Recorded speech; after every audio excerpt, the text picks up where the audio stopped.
je pense, juste avant Sheini. Alors, on va commencer à faire. On est arrivé, je pense, à Yashkin. Non, on va reprendre le passouk Yud Zayin. On va raconter en résumé. Yaakov, il a pris la route pour partir à Haran. Donc, sur la route, quand il est parti à Haran, il s'est rendu compte qu'il n'a pas prié à Yerushalayim.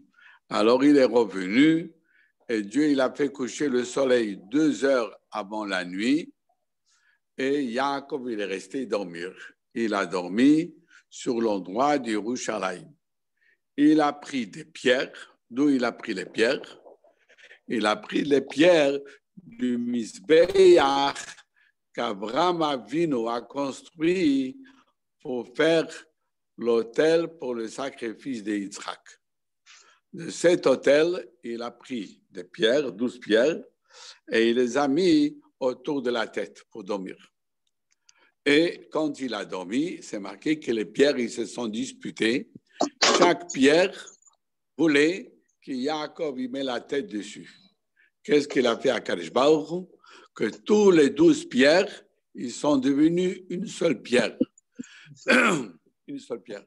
Et Yaakov, il va rêver le rêve avec l'échelle. On ne va pas maintenant répéter tous les détails. Ça, on a étudié hier. Le matin, il se lève et il réalise, il dit, il y a la présence de Dieu dans cet endroit. Et moi, je ne savais pas. Qu'est-ce que ça veut dire, je ne savais pas? Il y a des chachamim qui disent, Rashi dit que si je savais la sainteté de cet endroit, j'aurais jamais dormi à cet endroit. D'autres commentaires ils disent que si je savais que ça c'est un endroit où on peut avoir la prophétie, je me serais préparé davantage pour recevoir la prophétie de Dieu dans la journée, pas la nuit. Qu'est-ce qu'il dit? Vaïra. Là, on va commencer. Pasuk Yud Zayin, chapitre Chavchet, verset Yud Zayin, verset 17. Vaïra, Yaakov Avinu, il a eu peur, il a tremblé. Vaïomar et il dit, Manora hamakom hazeh, comment cet endroit, il est redoutable.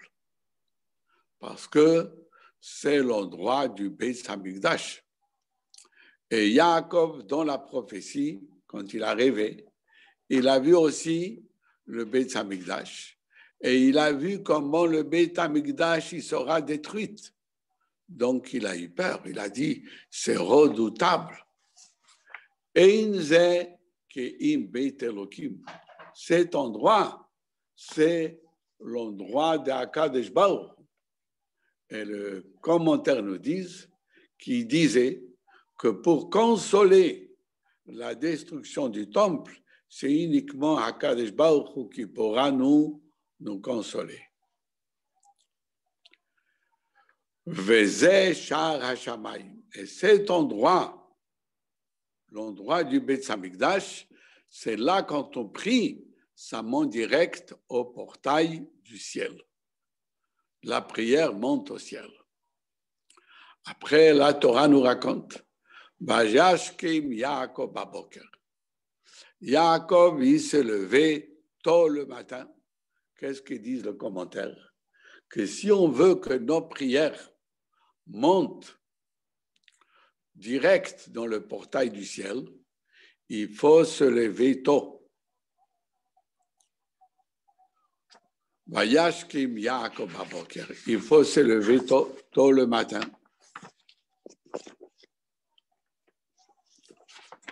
Vayikach et Haeven. Et Yaakov, il a pris cette pierre, Asher Sam Merashotav, qu'il a mis derrière sa tête, bien qu'il a vu 12 pierres. Et la Torah elle dit la pierre, parce que tous les 12 pierres, ils sont devenus une.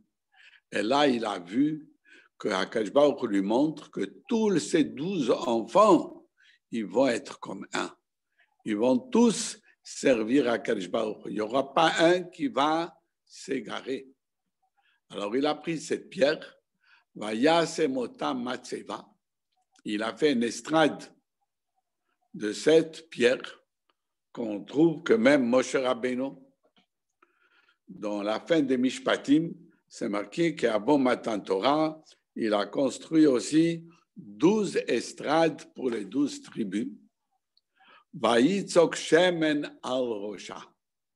Et là, Yaakov Avinu, il a, comment il s'appelle? Il a reçu du ciel de l'huile, et il a pris cette huile et il a versé sur le matzeva, sur l'estrade, pour le sanctifier. C'est comme le Kohanim et le Mishkan, tout a été oint avec l'huile d'onction. Vayikra et Shema Makomahu. Yaakov va appeler le nom de cet endroit Beit Kel, la maison de Dieu. Et là, les Chachamim nous font une remarque que Abraham Avinu, il a appelé cet endroit montagne. Là-bas, c'est marqué qu'il y a Abraham Avinu, il a appelé Shema Makomahu Asher Hashem Yireh, Asher Yamer Hayom Behar Hashem, montagne. Yitzhak, il a appelé cet endroit Sade, un champ. Vayetze Yitzhak la soir Basade. Yitzhak, il est allé prier dans le champ. Yaakov, il a appelé ça maison. C'est marqué que ça représente le 3 Beit Hamikdash. Le premier Beit Hamikdash était montagne. C'était un Beit Hamikdash qui n'a pas duré éternellement. Le deuxième Beit Hamikdash champ. Le troisième Beit Hamikdash maison, c'est quelque chose de habitable et solide. Troisième Beit Hamikdash, il sera pour toujours. Et la Torah dit, Ve'ulam, cependant, Luz Shemaïr la Rishona. Cette ville, avant, elle s'appelait comment? Luz. Maintenant, la Torah nous raconte la suite. Vayidar Yaakov neder limor. Yaakov, il va faire un vœu. Qu'est-ce qu'il va dire dans son vœu? Im yihyeh Elokim imadi. Si Dieu sera avec moi, il va m'aider. Qu'est-ce que ça veut dire? Il va m'aider. Alors le Targum Yonatan Ben Oziel, il dit qu'il va m'aider, que je n'aurai pas besoin de verser du sang. Je n'aurai pas besoin de faire des guerres. Et Dieu va m'aider de ne pas faire idolâtrie. Il va m'aider aussi de ne pas faire la débauche. Ushmarani baderech hazen. Et il va me protéger dans ce chemin que je marche, que je entreprends. Il va me protéger parce qu'il savait qu'il va chez Lavan et c'est un endroit de Rechaïm. Et en plus, la ville s'appelait Haran, comme on a dit avant, que Rashi dit Haran veut dire la colère d'Akadosh Baruch Hu. Donc là-bas, il y a un comportement négatif. Donc, il prie, il demande à Hachem que Dieu le protège. Venatan li lechem lechol.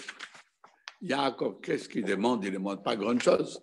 Comme Shlomo HaMelech, il dit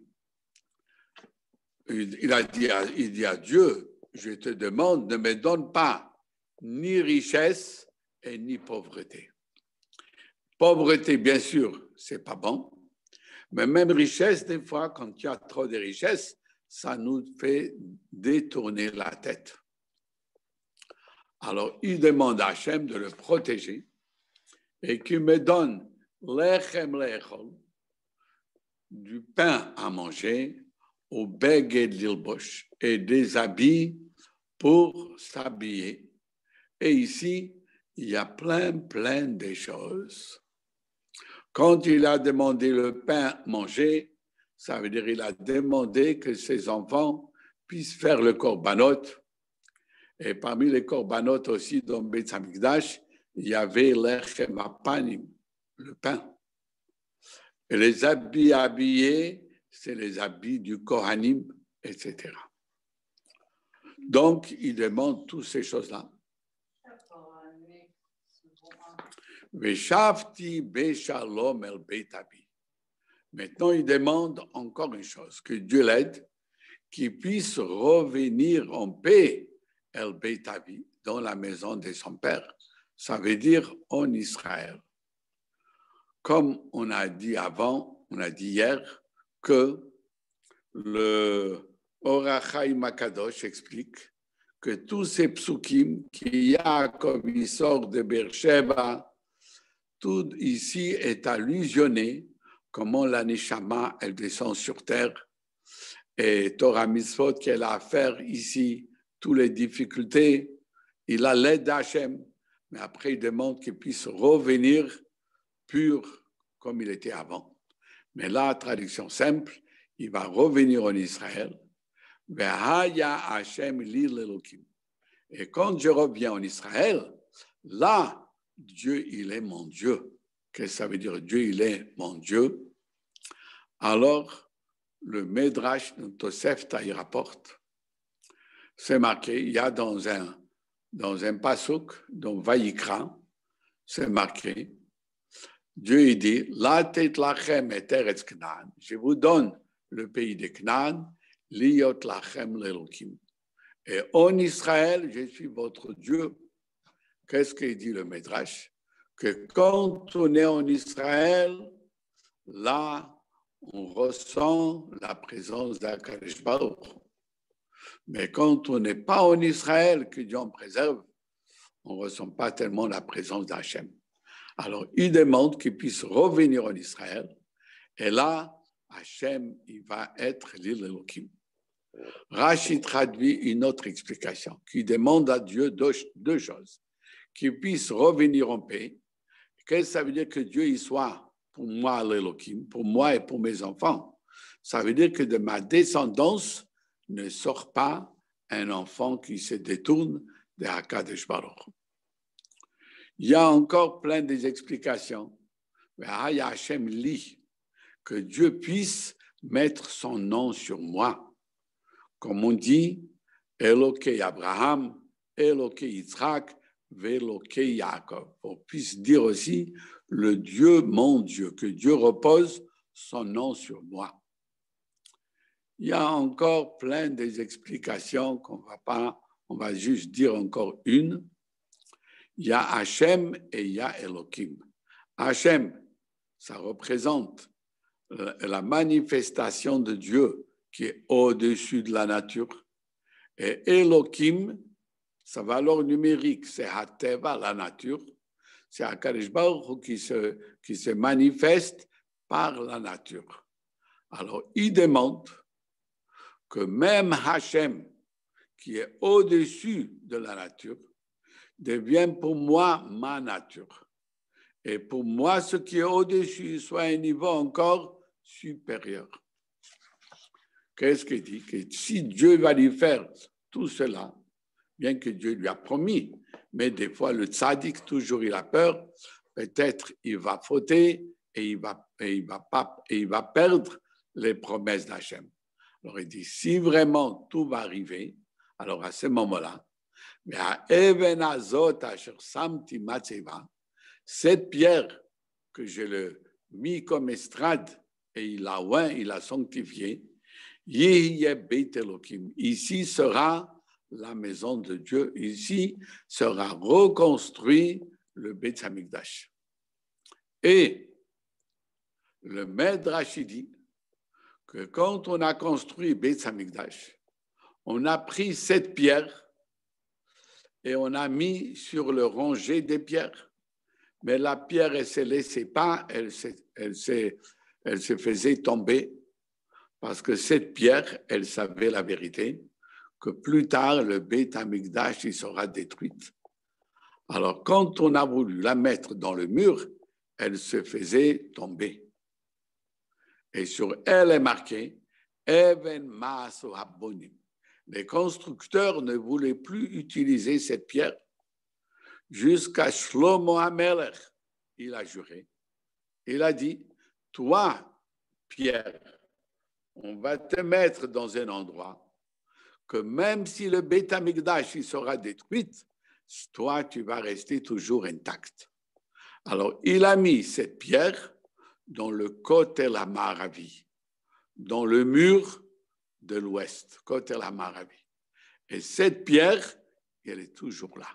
Pour ça qu'on dit, Even Maaso Habonim Haïta le Rosh Pina. Elle est devenue maintenant la tête où tout le monde regarde, tout le monde vient prier, et elle est toujours là. Maintenant, on va voir la suite. Alors il dit, cette pierre sera construite dans la maison de Dieu. Il y a d'autres qui disent que cette pierre, c'est le Even Shtia, c'est la pierre sur laquelle on a mis l'arche avec les tables de la loi, dans le Saint de Saints, Even Shtia. Après, il dit, tout ce que tu vas me donner, tout l'argent que je vais gagner, je vais te donner un dixième. Mais comme il dit deux fois, Aser Asrenu, ça veut dire 2 dixièmes, ça fait combien? Un cinquième. Donc, pour ça que la Gemara a dit dans Ketubot, Rabbi Hillel a dit que dans Usha, quand le Dayanim, le tribunal était dans Usha, ils ont fait une takana, que c'est lui qui veut donner la tzedaka, de ne pas donner plus qu'un cinquième. Parce que s'il va donner plus, après, c'est lui qui aura besoin de demander l'aumône. Et la Gemara raconte qu'il y avait un qui voulait donner plus qu'un cinquième et son ami ne l'a pas laissé. Qui était ce un? Il y a 2 versions. Ou c'était Rabbi Ishevav et c'est Rabbi Akiva qui ne l'a pas laissé, ou c'était l'inverse.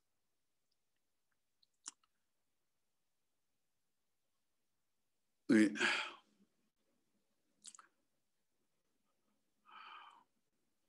Non, il y a...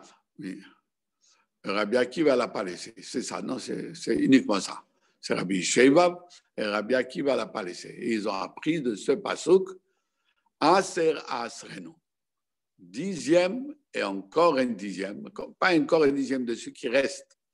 La même quantité que le premier dixième, ça fait un cinquième. Maintenant, la Gemara, le Medrash raconte qu'il y avait une fois un Kouti, il a demandé à Rabbi Meir. Il a posé la question à Rabbi Meir.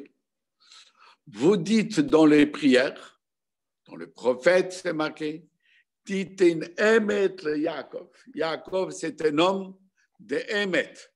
Vérité, ça représente Yaakov. Alors, est-ce que Yaakov, c'est Emet? Yaakov, il a promis, il a dit à Hachem, tout ce que tu vas me donner, je vais donner un dixième. Donc, il avait 12 enfants, il a enlevé un dixième, ça fait combien Lévi? Mais sur les autres 2, est-ce qu'il a prélevé quelque chose? Bien que sur des enfants, il n'y a pas Maaser. Mais quand lui, le Kouti, il a posé la question, Rabbi Meir lui a répondu à sa manière.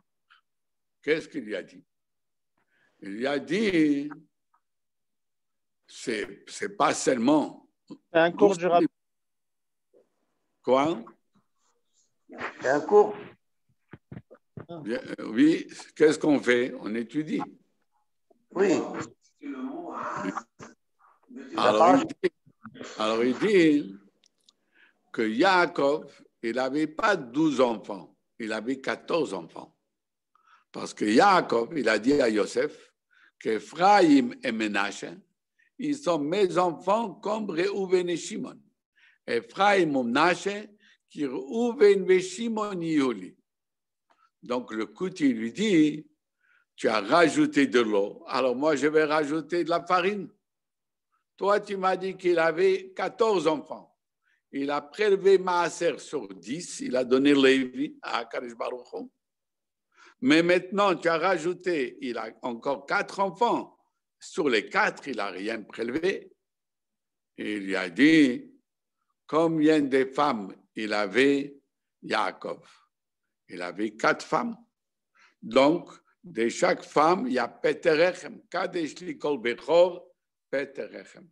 Le premier enfant qui naît chez une femme, ça veut dire la femme, le premier enfant qu'elle enfante, il est Kadosh, il est Bechor. Kadesh likol bechor, Peter kol rechem, badamo babehima lihu. Quand un homme, Yaakov, il s'est marié avec 4 femmes, combien de pidyon haben il devrait faire? 4 pidyon haben. Les 4 bechorim, ils sont kadosh. Et sur le bechor, on ne prélève pas maaser. Il reste maintenant combien? Il reste 10. Il a prélevé le Lévi. Quand le Kout, il a entendu ça, il a dit, heureux toi, Rabbi Meir, et heureux ton peuple, qu'ils ont un comme toi, qui lui a bien répondu. Maintenant, selon Midrash, Yaakov, il a instauré de prélever maaser sur argent. Il dit, tout ce que tu me donnes, pas seulement ce qui pousse, sur les plantes, sur le blé. C'est Yitzhak qui était le premier à prélever maaser. C'est marqué Meaché Harim. Le champ, il a fait 100 fois de tout ce qu'il a évalué pour maaser. Donc, Yitzhak, il était le premier donné maaser sur la récolte. Et Yaakov, il a donné maaser sur tout ce qu'il gagne, sur l'argent. Maintenant, une fois que Dieu, dans le rêve de Yaakov, il lui a dit que je suis avec toi et je vais te protéger. Alors, Yaakov, maintenant qu'il a eu la promesse d'Hachem, Vaïssa Yaakov Raglav. Yaakov, il a porté ses pieds. Qu'est-ce que ça veut dire, il a porté ses pieds?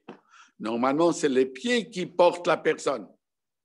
Mais comme il était tellement besimcha, léger, content, quand on est content, on porte les pieds. Ça veut dire on marche facilement, on ne ressent pas le poids. Il y a d'autres commentaires qui disent, comme on a déjà vu avant, que Eliphaz, il a couru après Yaakov, il voulait tuer Yaakov.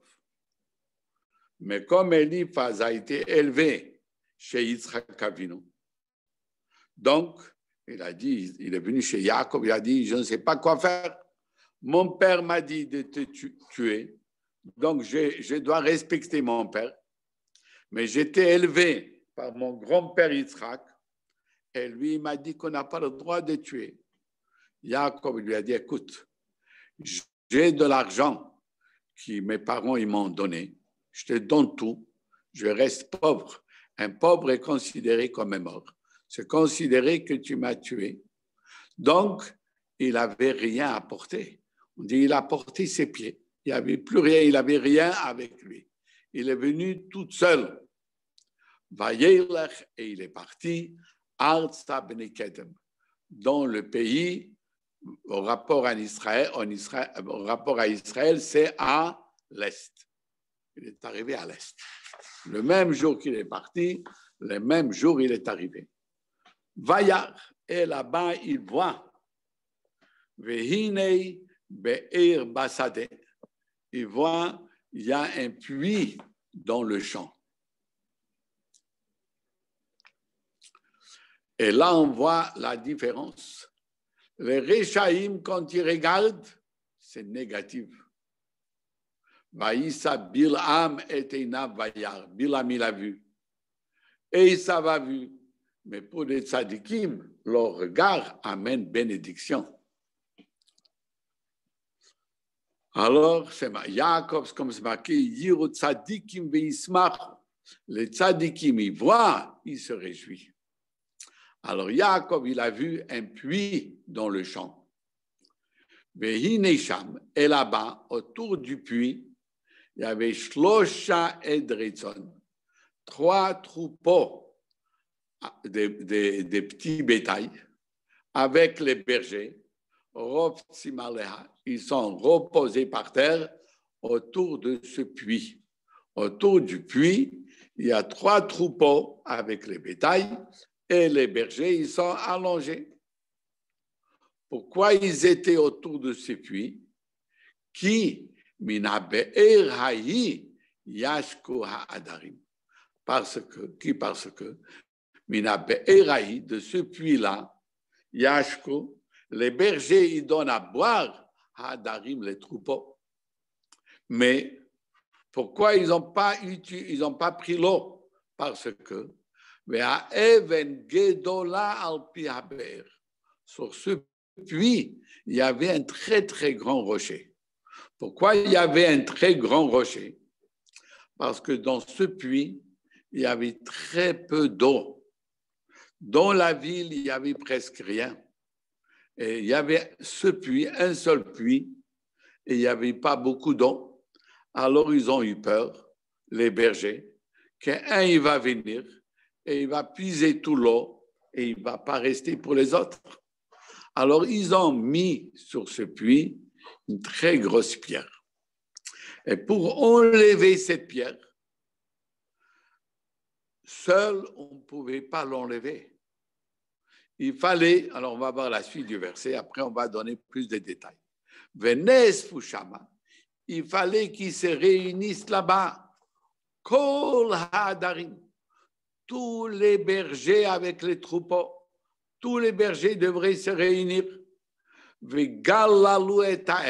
Et ils vont rouler la pierre, pousser la pierre, la faire rouler, mais de l'ouverture du puits, libérer le puits. Après, ils partagent l'eau et ils donnent à boire les petits bétails. Et après, ils remettent la pierre sur l'ouverture du puits, l'imkoma à sa place. Parce qu'ils ont peur qu'entre-temps, il y a des gens qui vont venir chercher l'eau. Donc demain, il n'y aura pas assez d'eau pour tout le monde. Alors, une fois qu'ils ont enlevé les pierres, tout le monde était là. On partageait. Et après, on le remettait. Donc, ce que Jacob a vu, bien sûr, l'histoire était comme ça. Mais dans la Torah, il y a aussi des allusions et le secret de la Torah. Alors là, les Medrashim nous donnent plein des explications. On ne va pas dire tous parce que c'est énormément. On va dire juste une ou deux. Alors, il a vu un puits dans le champ. C'est le puits de Myriam qui nous accompagnait après la sortie d'Égypte. 3 troupeaux avec 3 bergers, c'est Moshe, Aaron et Myriam. Et grâce à ces 3, on avait les 3 choses qu'il y avait dans le désert, la manne, le puits et le nuée. Kimina be'eraï, de ce puits, Yashko ha'adarim. C'est marqué que tous les chefs des tribus, ils venaient vers le puits de Myriam, et avec le bâton, ils faisaient un trait, et l'eau arrivait chacun vers sa tribu. Et la tribu, ils ont eu de l'eau chez eux. Ils n'ont pas eu besoin, tout le monde, venir au puits. Après, on dit, cette pierre, elle est grande.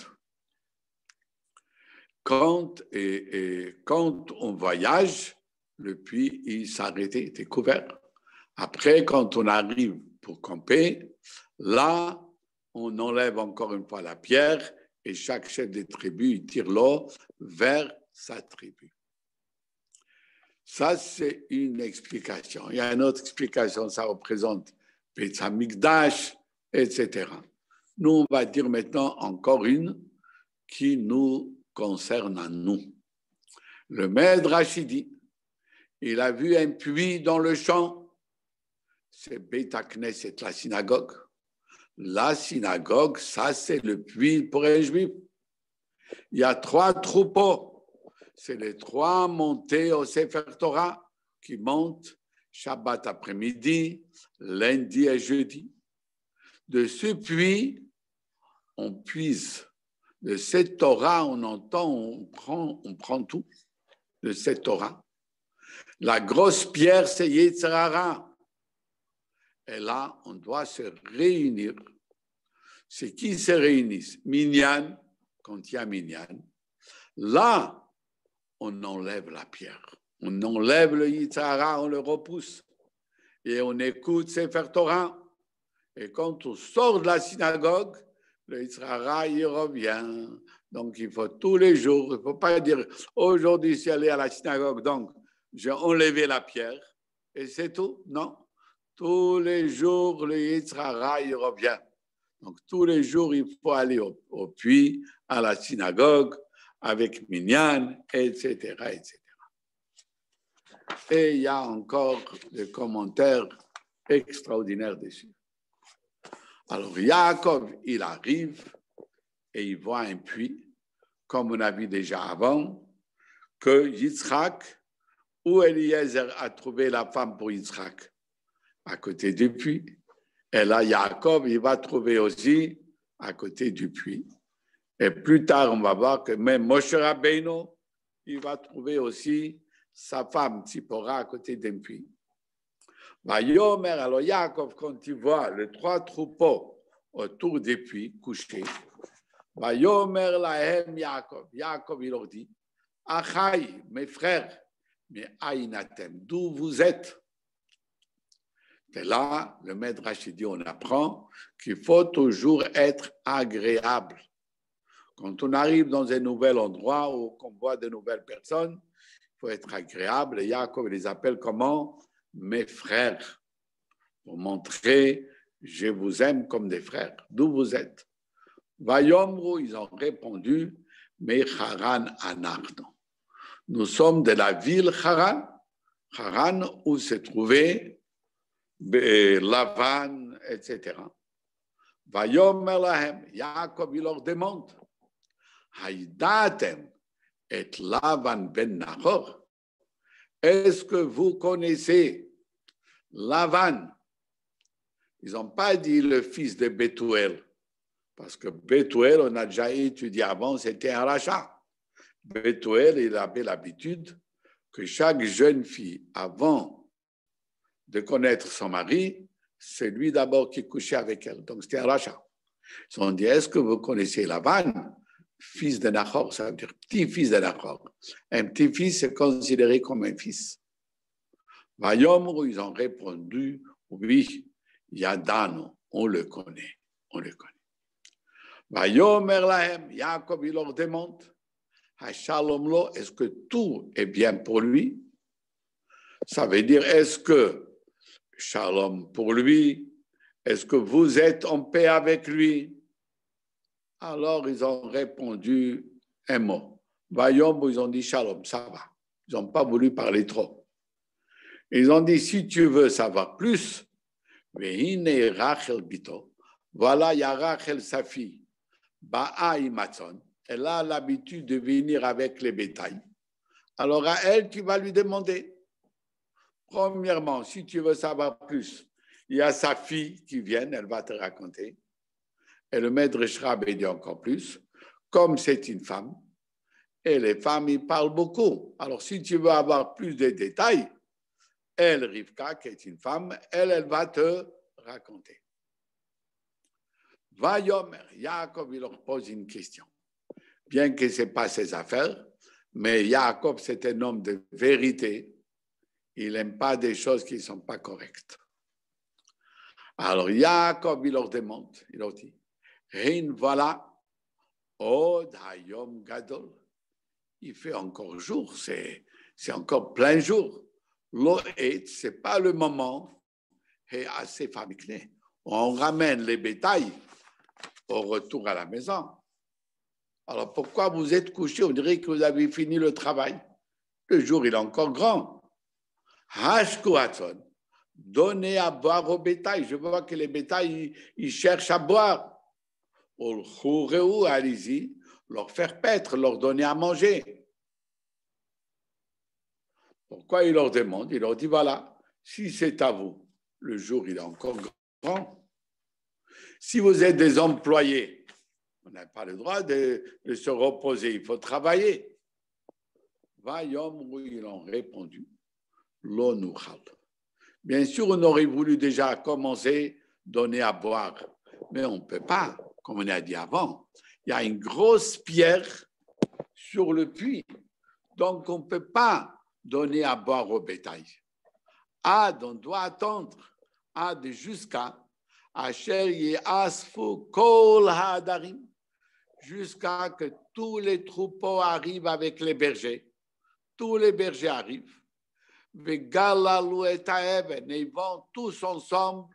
On a la force, tous ensemble. On roule la pierre, mais on le roule, on l'enlève du puits, de l'ouverture du puits.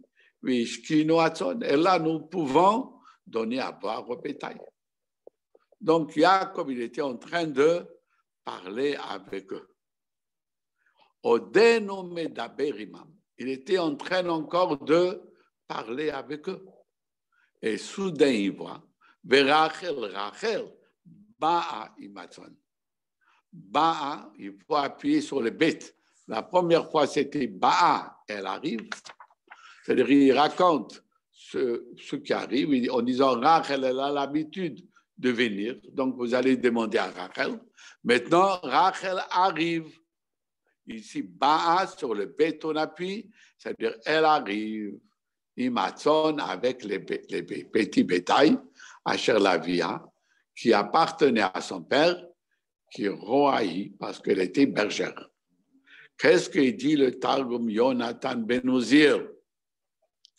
Le Targum Yonatan Ben Uzir, il dit qu'avant que Yaakov arrive,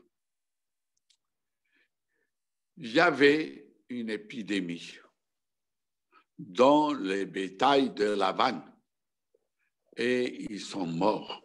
Beaucoup de bétails sont morts. Ils sont restés très, très peu.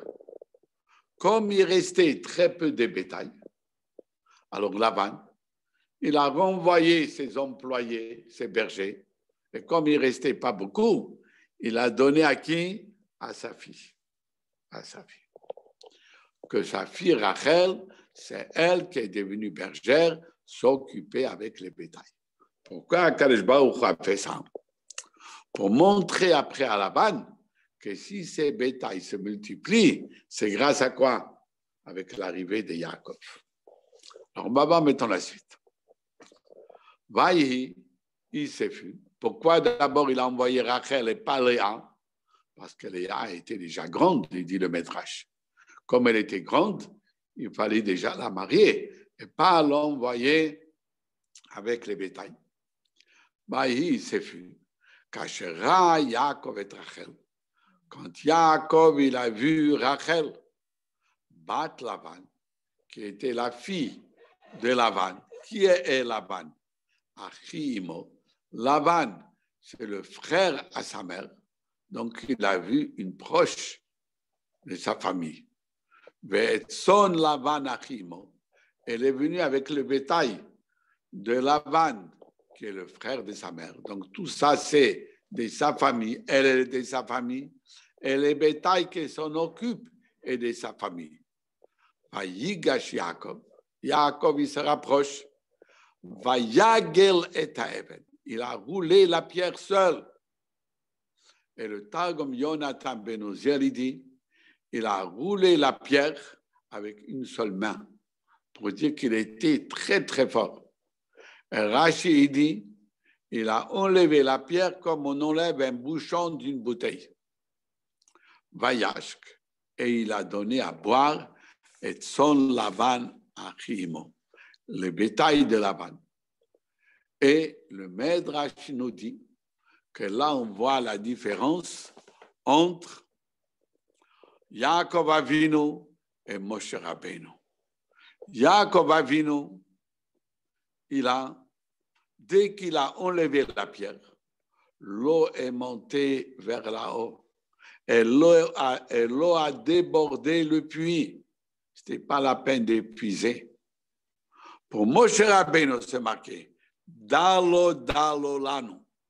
Il a puisé un seau et après l'eau est montée. Mais pour Yaakov, elle est montée tout de suite, avant même qu'il a puisé. Alors, une fois qu'il a donné tout de suite à boire au bétail, Vaïchak Yaakov le Rachel. Yaakov, il a embrassé Rachel. Vaïssa et kolo vaïfk. Il a levé sa voix et il s'est mis à pleurer. Pourquoi il a pleuré? Alors, nous, d'abord, on va donner l'explication du Midrash. Après, on va expliquer ce que Rashi dit. Le Midrash, il dit, il y a 3 sortes d'embrasser.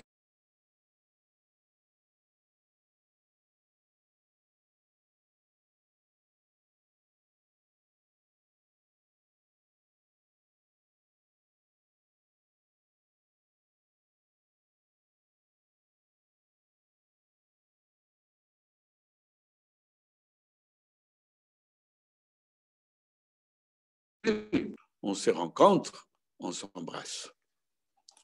Il y a des fois, on doit se quitter, on s'embrasse. Alors, Shmuel Hanavi, c'est marqué, quand il a oint,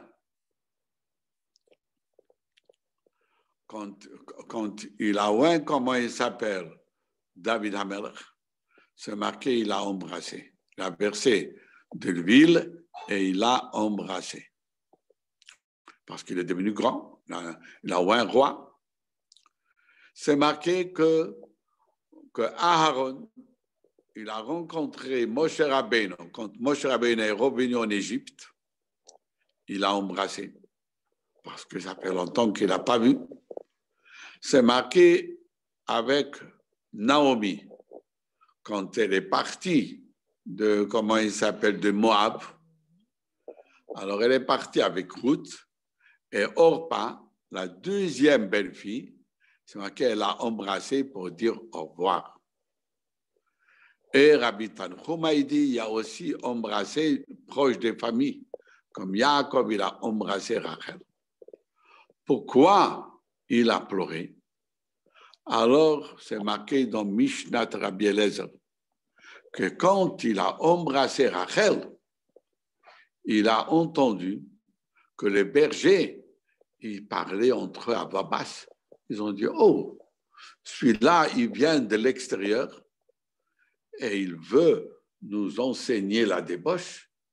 Il a vu une très belle fille, il l'embrasse. Alors Yaakov, il a pleuré pour montrer que si il a embrassé, parce que c'est sa famille, quand c'est sa famille qu'on trouve, on pleure. Rashi dit une autre explication pourquoi il a pleuré. Rashi donne 2 explications. Première explication, il a vu Beruach HaKodesh que Rachel ne sera pas enterrée avec lui dans la grotte de Marpella. C'est ça qu'il a pleuré. Deuxième explication, parce qu'il est venu avec des mains vides, il s'est dit, Eliezer, le serviteur de mon grand-père, il est venu ici avec des bijoux, qu'on appelle ça, des bracelets. Il est venu avec plein de bonnes choses. Et moi, je suis venu sans rien. Eliphaz lui a tout enlevé. Donc, il a pleuré. Dans le Zohar, il explique que Yaakov, quand il a vu Rachel, il a vu Yaakov représente Knesset Israël, le Bnei Israël. Il a vu comment les Juifs ils vont partir en galoute. Il a pleuré. Et le Midrash dit, on voit aussi que pour les galoutes, Rachel aussi, elle pleure. Comme on dit dans l'Haftara de Rosh Hashanah, Kol Bera Manishma, Rachel Mevaka al Banea. Rachel, elle pleure sur les enfants. Et Akadosh Baruch Hu lui a dit, n'aie pas peur, tes enfants, ils vont revenir en Eretz Israël. Maintenant, la Torah raconte la suite. Vayaged Yaakov le Rachel. Yaakov, il raconte à Rachel, quand il l'a rencontré, Il lui raconte qu'Achi Aviaou, il est le frère de son père, ça veut dire qu'il est de la famille. Il est de la famille. Une autre explication, c'est le Medrash dit que Yaakov, il a dit à Rachel, est-ce que tu veux m'épouser? Elle a dit, bien sûr. Mais il lui a dit, mais j'ai un problème. J'ai un papa qui est un rusé et tu ne vas pas réussir. Yaakov lui a dit, non, je suis le frère de ton père. Si ton père il va se comporter avec ruse, moi aussi je suis capable d'être rusé. Et s'il va se comporter comme il se doit, ben Rivka, je suis le fils de Rivka qui est sadique. Vatarotz, elle a couru, Vatagit la via, elle va raconter à son père qu'il faut inviter Yaakov. Pourquoi elle n'est pas allée raconter à sa mère? On trouve que Rivka, elle est partie raconter d'abord à sa mère quand Eliezer lui a donné le cadeau. Alors, il y a deux explications. Il y a une des explications parce que c'est vrai qu'une fille, normalement, elle va chez la mère, mais comme sa mère est décédée, elle est allée chez son père. Il y a un autre Medrash qui dit non. Pourquoi elle est allée raconter à son père? Rivka est allée montrer à sa mère, montrer les bijoux. Mais elle, Yaakov, lui a rien donné de bijoux. Elle n'avait rien raconté à sa mère. Alors elle est allée dire à son père, voilà, il faut sortir et l'accueillir. À sa mère, elle ne pouvait pas demander de sortir parce qu'une mère, elle reste normalement à la maison. Alors on va s'arrêter ici et si Dieu veut, demain, on va faire la suite. Alors, je vous remercie. Merci, Rabbi. Et Merci comme beaucoup, on Rabbi. était aujourd'hui,